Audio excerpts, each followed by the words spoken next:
Due to my dad working in the food industry, I've always been intrigued by the production and trade of food. Now, as a student at the University of Minnesota majoring in ag business, I'm curious about all the different components of Minnesota's agricultural industry because of how prominent in the state it is. Hi, I'm Caroline McShane, and today I want to inform you about the different types or the different components and results of Minnesota's agricultural exports and why people should join Minnesota's agricultural industry. Primarily, a very large part of this industry is working with people overseas. Minnesota's exports have helped many countries in their agricultural industries. For example, Minnesota has aided Mexico by giving them their top crops to feed their livestock and by helping them with the process of producing ethanol. Every day, raw and processed ag products are shipped out of Minnesota. The shipments are either to other states in the United States or to other countries. When exporting goods to other countries, trade agreements are key. It is very important to have connections with other countries. Minnesota belonged to a trade agreement called the Trans-Pacific Partnership.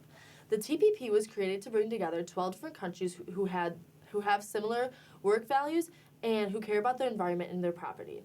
The countries in the agreement really liked that it reduced export tariffs. 95% of the world's consumers reside outside of the U.S. So this would unlock a whole new world for Minnesota's agricultural exports by allowing markets all over the world to obtain Minnesota's crops. However, President Trump withdrew the U.S. from the TPP a couple years ago. Now, due to not being in the TPP, Minnesota and a lot of other countries or states that have agricultural exports are missing out on a lot of opportunities with other countries. With these connections overseas, Minnesota is able to produce products that appear everywhere. This industry is feeding people all over the world. Minnesota's agricultural community is so large that it is able to feed large parts of the world due to these commodities. With 74,442 farms and a total of 26 million acres of land in Minnesota, Minnesota is able to produce a lot of crops. The soybean is the #1 crop in Minnesota, followed by corn. These crops are very crucial for producing many other types of food and different products like clothing. Along with the farms, 1,000 food and agricultural companies are mainly responsible for the exporting of goods to different countries in the world. Some of Minnesota's biggest trade partners include China, Mexico, Japan, and Canada. Due to the agricultural system being so large, they need to make sure that the crops they are selling to consumers are safe. So they use specific procedures. Photosanitary certificates are required for specific products to ensure the safety of the consumers. The state of Minnesota said that photosanitary certificates are an official document that verify a commodity that has been inspected by an authorized official and been relatively free of pests and pathogens.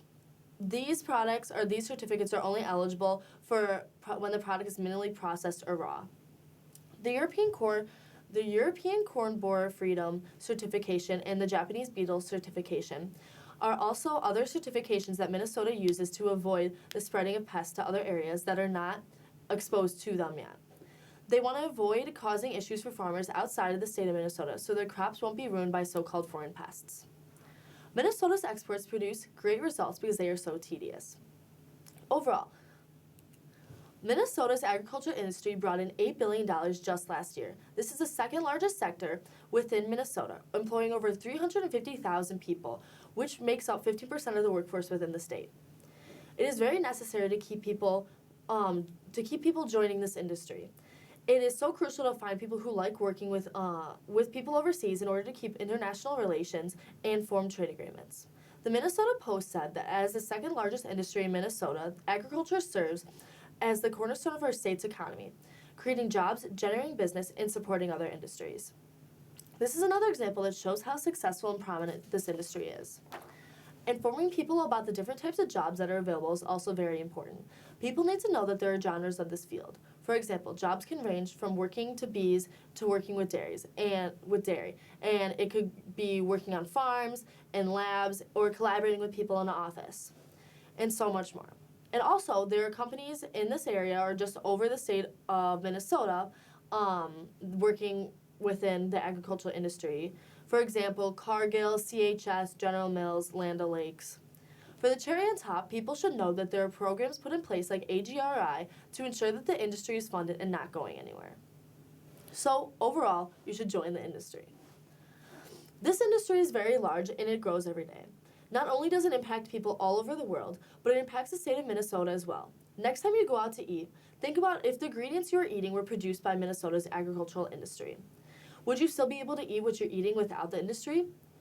So, some of you may be bored or not totally interested in this topic, but I want you to think about a world without trade, exports, and agriculture. And if you can't, then join the industry, help it grow, and succeed. Thank you.